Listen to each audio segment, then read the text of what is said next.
अब है आपका 7वां सवाल। क्या कह रहा है? 6 मीटर भुजा के वर्गाकार फर्श के कमरे में, मान लो एक वर्ग के समान एक वर्गाकार फर्श बना हुआ है, ठीक है। तो वो क्या कह रहा है कि वर्गाकार फर्श के कमरे में से 180 घन मीटर हवा है, उसमें 6 मीटर की तो भुजा है, यानी कि इसकी लंबाई भी कितनी है 6 मीटर, और ये चौड़ाई भी कितनी है 6 मीटर, लेकिन ऊंचाई जो है वो भी क्या होगी, अलग अलग होगी। किसी भी कमरे में देखें तो लंबाई और चौड़ाई हमेशा समान होती है और ऊंचाई अलग होती है। तो वो क्या है, एक वर्गाकार फर्श है और कमरे में 180 घन मीटर क्या भरी हुई है, हवा भरी हुई है। अगर घन मीटर का पूछता है तो इसका मतलब ये होगा कि 180 के ऊपर क्यूब लगा हुआ है, और जिसके ऊपर जिसमें घन मीटर पूछा जाता है, इसका मतलब वो क्या पूछ रहा है, वर्गाकार फर्श का आयतन के बारे में पूछ रहा है, घनाभ के आयतन के बारे में, ठीक है।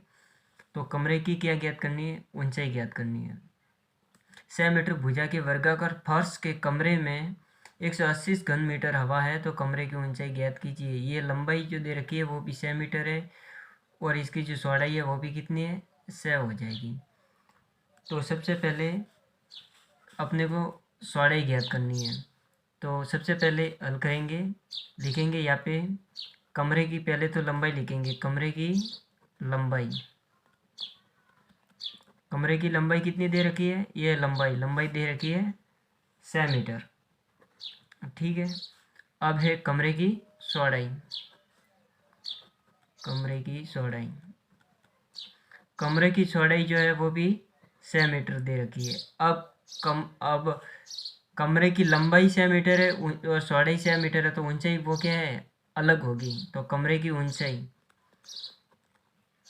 उसने भी क्या ज्ञात करने के लिए बोला है, कमरे की ऊंचाई ज्ञात कीजिए। तो कमरे की ऊंचाई हो जाएगी, ऊंचाई बराबर ज्ञात करनी है, ज्ञात ज्ञात करनी है, ठीक है।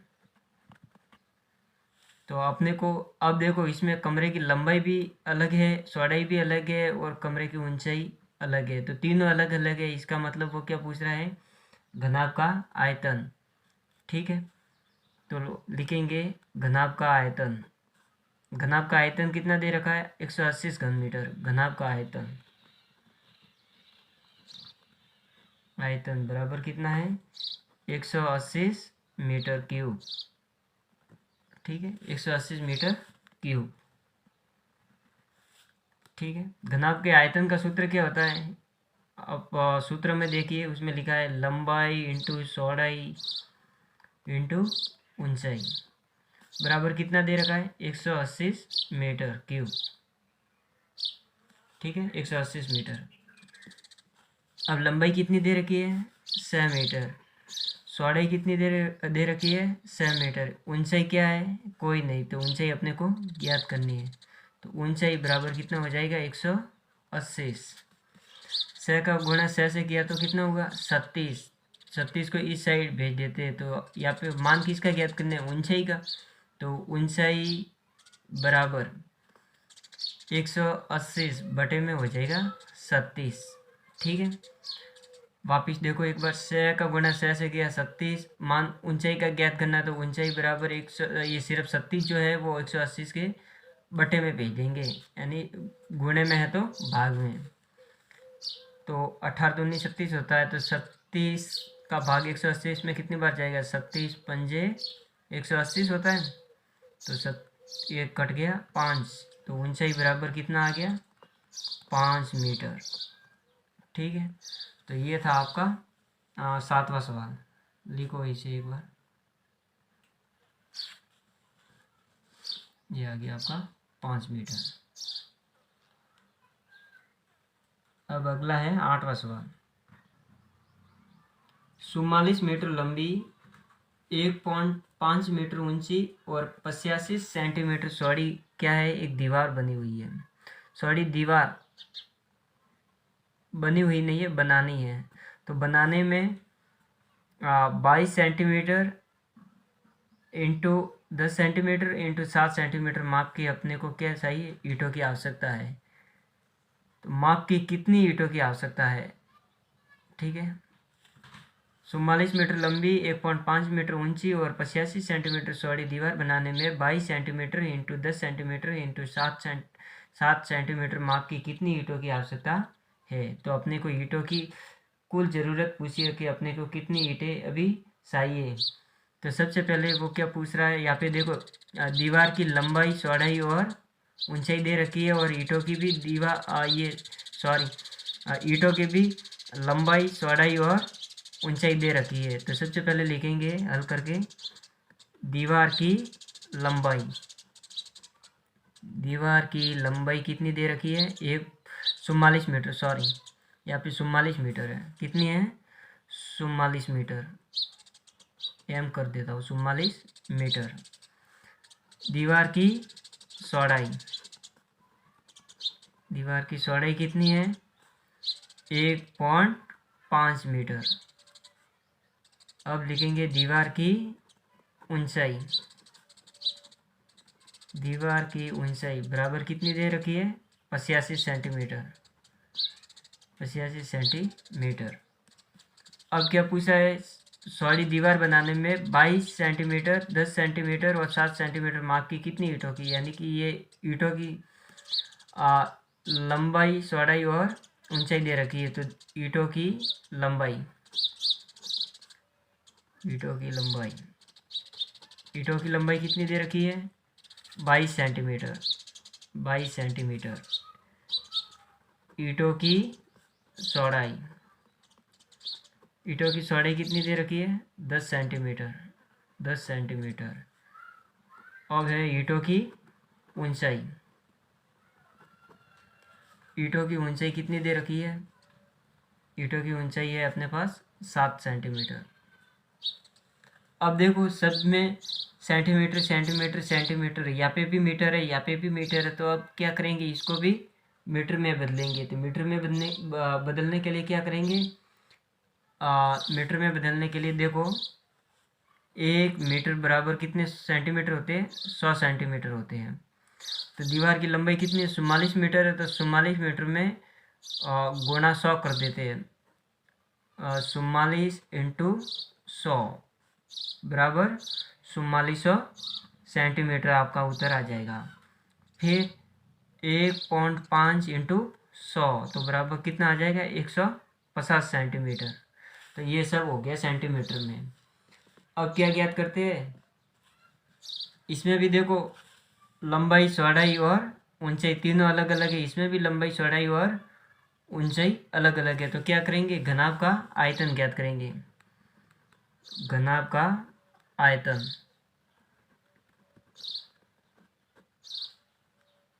आयतन ज्ञात करने के लिए आयतन का सूत्र क्या होता है, आयतन के लिए अभी लिखवाया था, लंबाई इंटू चौड़ाई इंटू ऊंचाई। लंबाई बेस का मतलब चौड़ाई और एच का मतलब ऊंचाई। तो अब घनाभ का आयतन किस प्रकार से ज्ञात करेंगे, तो दीवार का जो आयतन दे रखा है उसमें ईंटों के आयतन का क्या करेंगे, भाग देंगे, तब ईंटों की संख्या आ जाएगी। तो ईंटों की संख्या बराबर दीवार का आयतन, बटे में क्या आ जाएगा, ईंटों का आयतन बराबर लिखेंगे दीवार का आयतन। लंबाई कितनी है ईंटों की, दीवार की लंबाई कितनी है, 4400 सेंटीमीटर वाली, 4400 सेंटीमीटर वाली लिखनी है, 44 मीटर नहीं, 4400 सेंटीमीटर। तो यहाँ पे लिखेंगे 4400 इंटू, यहाँ पे कितना दे रखा है, 150 सेंटीमीटर। तो 150 इंटू 85 सेंटीमीटर, 85 बटे में क्या आ जाएगा, ईंटों का आयतन। ईंटों का आयतन लंबाई कितनी है, 22 इंटू चौड़ाई कितनी है, 10 इंटू ईंटों की ऊंचाई कितनी दे रखी है, 7। अब देखो इसको हल करते हैं, एक जीरो से एक जीरो कट गया, फिर यहाँ पे 17 है, सॉरी,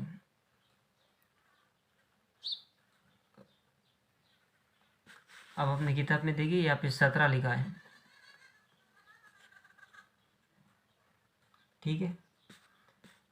तो यहाँ पे 17 पंजे 85, कितनी बार कट गया? 5 बार। 22 के पहाड़े से 4400 कट जाएंगे 200 बार। ठीक है, अब क्या बच गया? 200 इंटू 15 इंटू 5।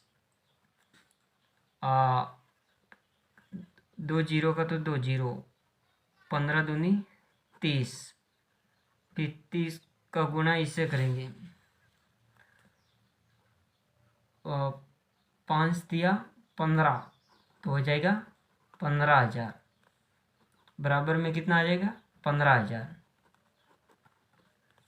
तो 15,000 ईंटों की आवश्यकता होगी, ईंटों की आवश्यकता होगी।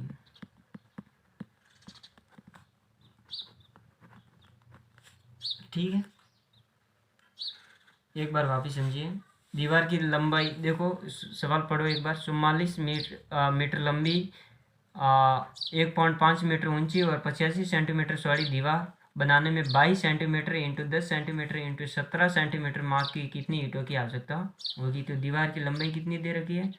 4400। ये मैंने 4400 मीटर दे रखा था, इसको मैंने सेंटीमीटर में बदल दिया, तो ये हो गया 4400। दीवार की चौड़ाई 1.5 थी और इसमें मैंने 100 का गुणा करके मीटर से मैंने सेंटीमीटर में बदल गया, 150 सेंटीमीटर हो गया। दीवार की ऊंचाई कितनी है? 85 सेंटीमीटर। अब क्या करेंगे? ईंटों की लंबाई ज्ञात करेंगे। तो ईंटों की लंबाई 22 सेंटीमीटर है, ईंटों की चौड़ाई जो दे रखी है वो 10 सेंटीमीटर, ईंटों की ऊंचाई वो अपने को दे रखी है 7 सेंटीमीटर। तो घनाभ का आयतन ज्ञात करते हैं। इसमें देखो सभी भुजाएं अलग अलग है, इसलिए आयतन हो जाएगा बराबर लंबाई इंटू चौड़ाई इंटू ऊंचाई। अब ईंटों की संख्या ज्ञात करने के लिए क्या करते हैं कि दीवार के आयतन में, ईंटों के आयतन में दीवार का आयतन का भाग दे देते हैं। तो बराबर दीवार का आयतन क्या आया था? लंबाई आई थी 4400 इंटू 150 चौड़ाई और इंटू ये क्या था आपके ऊंचाई 85 सेंटीमीटर, बटे में आ जाएगा लंबाई तो 22 ईंटों का आयतन है, ठीक है, इंटू 10 सेंटीमीटर और ऊंचाई हो जाएगी 17। फिर 0 से 0 कट गया या फिर 15 रह गए, फिर 17 के पहाड़ी से 85 कट गए 5 बार और 22 के पहाड़ी से 4400 कट गए 200 बार। अब 200 इंटू 15 इंटू 5, तो 200 का गुणा 15 से किया, सॉरी, तो हो गया 3000 और 3000 में वापिस 5 का गुणा देंगे तो हो जाएगा 15,000 ईंटों की आवश्यकता होगी। ये इसका आंसर है। आपका अगला है 9वां सवाल। देखिए, 10 मीटर लंबे, 8 मीटर चौड़े और 6 मीटर ऊंचे कमरे में अधिक से अधिक कितनी लंबी शेड रखी जा सकती है? मान लो इस प्रकार का एक आपके कमरा है, ठीक है। अब इसमें क्या पूछा है कि एक कमरा है, इसमें लंबी से लंबी, अधिक से अधिक कितनी लंबी शेड रखी जा सकती है, यानी कि एक शेड को इस कमरे के अंदर रखा जाता है। तो सबसे लंबी सी लंबी जो शेड होगी वो कैसे रखी जा सकती है? तो ऐसे रख सकते हैं, सबसे लंबी से लंबी शेड होगी तो इस प्रकार रखेंगे तो वो पूरी कमरे में आ जाएगी। तो इसका मतलब ये हुआ कि इस प्रकार का जो चित्र बनता है तो वो क्या होता है आपके घनाभ का विकर्ण। तो ये घनाभ का विकर्ण ज्ञात करने के लिए बोल रहा है, घनाभ का विकर्ण।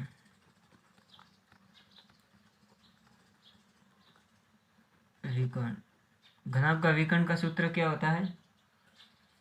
उसमें देखिए आप, लंबाई स्क्वायर प्लस चौड़ाई स्क्वायर प्लस ऊंचाई स्क्वायर, या फिर आप ऐसे भी लिख सकते हो L square plus B square plus H square. तो बराबर में लिखेंगे लंबाई, लंबाई कितनी दे रखी है? देखिए लंबाई आपकी कितनी दे रखी है? 10 मीटर। चौड़ाई कितनी दे रखी है? 8 मीटर, 8 मीटर और 6 मीटर ऊंचा है, तो ये ऊंचाई उसकी हो जाएगी 6 मीटर। अब देखो ये तीनों क्या है? मीटर में है। अगर आप चाहते हो कि उसको सेंटीमीटर में बदलना है तो आप 100 का गुणा करके उनको सेंटीमीटर में बदल के भी कर सकते हो। तो अब तीनों देखो मीटर में है तो तीनों सेम ही है, तो इनको मैं मीटर में ही रहने देता हूँ। ठीक है। अब लंबाई कितनी दे रखी है 10, तो 10 का स्क्वायर प्लस चौड़ाई कितनी है 8, तो 8 का स्क्वायर प्लस ऊंचाई कितनी है 6 मीटर, तो 6 का स्क्वायर। आगे करेंगे 10 का स्क्वायर कितना हो गया 100 प्लस 8 का कितना हो गया 67 प्लस 6 का कितना हो गया 37। आगे 100 का तो 100 प्लस का प्लस 67 और 37 जोड़ते तो 6 और 6 10, 10 का 0 हासिल गया 1, 6 और 3 9, 9 और 1 10, कितना हो गया 100। तो 100 और 100 को जोड़ते तो कितना हो गया 200। अब आप चाहो तो ऐसे लिख सकते हो या फिर इसको ऐसे भी लिख सकते हो 100 इंटू 2, इसको भी हम 200 ही मानेंगे। तो बराबर में क्या लिखेंगे, 100 का वर्ग निकलता है 100 को रूट अनुरूट से 100 जो है अनुरूट के अंदर है, इसको बाहर निकाल देते तो कितने आ जाएंगे 10। अंदर क्या बच जाएगा 2, तो 10√2 मीटर उत्तर आंसर। ठीक है, ये आपका था 9वां सवाल। अगला है 10वां सवाल। ये क्या पूछ रहा है देखिए, एक घन का आयतन 512 घन मीटर है तो उसकी भुजा ज्ञात करनी है। एक घन का आयतन 512 घन मीटर दे रखा है, तो उसकी भुजा यानी कि उसका आयतन 512 है, तो उसकी जो भुजाई जो होगी वो कितनी घन मीटर में होगी। तो घन का आयतन बराबर कितना दे रखा है 512 घन मीटर, 512 घन मीटर। घन का आयतन का सूत्र क्या होता है, अगर क्षेत्रफल ज्ञात करना हो तो होता है भुजा स्क्वायर, और आयतन ज्ञात करना हो तो भुजा का क्यूब। तो भुजा क्यूब बराबर कितना है 512। ठीक है। अब भुजा क्यूब बराबर 512 किसका क्यूब है, ये 8 का क्यूब है। 8 मैंने क्यूब निकालना बताया था आपको, 20 तक मैंने कहा भी था कि 20 तक तो आपको याद करना ही है। इस प्रकार से आप 512 का क्यूब निकाल सकते हैं। ठीक है। तो 8 8 8 3 बार गुणा करते तो आ जाएगा आपके 512। तो अब क्या हुआ कि क्यूब से क्यूब कैंसिल, तो भुजा बराबर कितना आ गया 8 मीटर। ठीक है, भुजा बराबर कितना आ जाएगा 8 मीटर, ये आपका आंसर।